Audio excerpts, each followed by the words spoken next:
Uy, ang lamig! OMG! Meron pa rin nga sa plaza? Wala na. Ayan, yun. What's up mga kalula?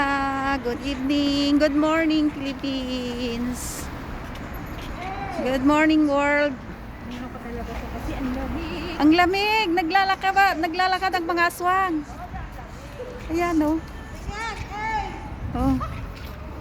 Ang lamig. Maggagala kahit malamig ang mga lola. Salay sa'yo? Alan? Ito? Wag na. Malamig talaga eh. O, diba? Super lamig. Ay, ang ginaw. Parang nag-yelo ang kamay ko ah. Dapat yung kamay naka-gloves din eh.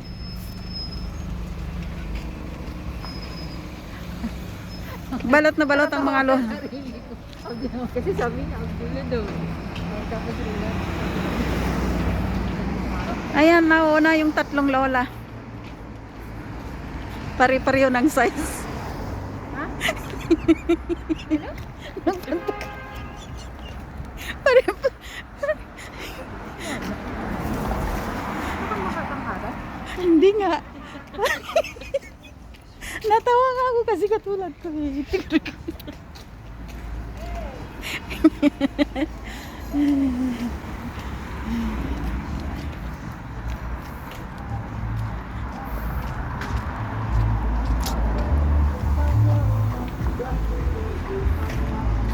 Kahit malamig, di mapigilan ang mga lola. Lumakad. Mag-aris kaldo nga tayo na eh. Ay oo, masarap mag-aros kaldo ngayon. Bukas. O bukas, May sinabaw pa. umaga. O, kakain muna tayo ng ano tapos aras kaldo. Masarap ang aros kaldo sa mainit na panahon. Ay, mainit na panahon. Malamig na panahon. Nako, ang lola. Di ba may ano ka doon, chicken cubes? Meron. Wag na yun, matagal na yun eh. Dapat pala bumili na kami na dyan sa ano ba bibili natin sa Carrefour? Ano, sabon? Bakit hindi pa tayo bumili kahapon din sa Panda? Ah, walang sabong ganon sa ginagamit nating mura. Tama na yung mura. Ay, sa Spanish yun. Oo nga, doon nga sa Spanish. Yung mura na lang ang bilhin natin. Malapit na tayong umuwi. Eh, ikaw lang naman ang maselan dun eh. Tama na yun. Sa Pinas nga, kala lang eh. Oo nga. Ginagamit na, ay mabango kasi ang kala. Eh, mabango din naman yung ano natin na yun eh. Yung kala, pag di mo rin nilagyan ng downy, di rin siya ganun kabanguhan. Di ba, te? Oo. Kahit ang surf. Ayoko nang amoy ng surf.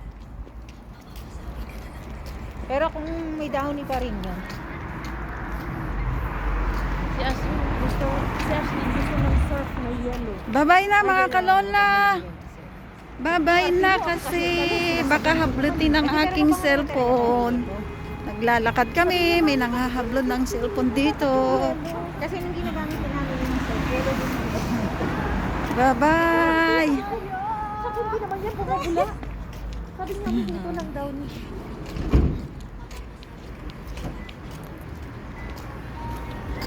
Hindi ka talad ng kala. Huwag muna tayong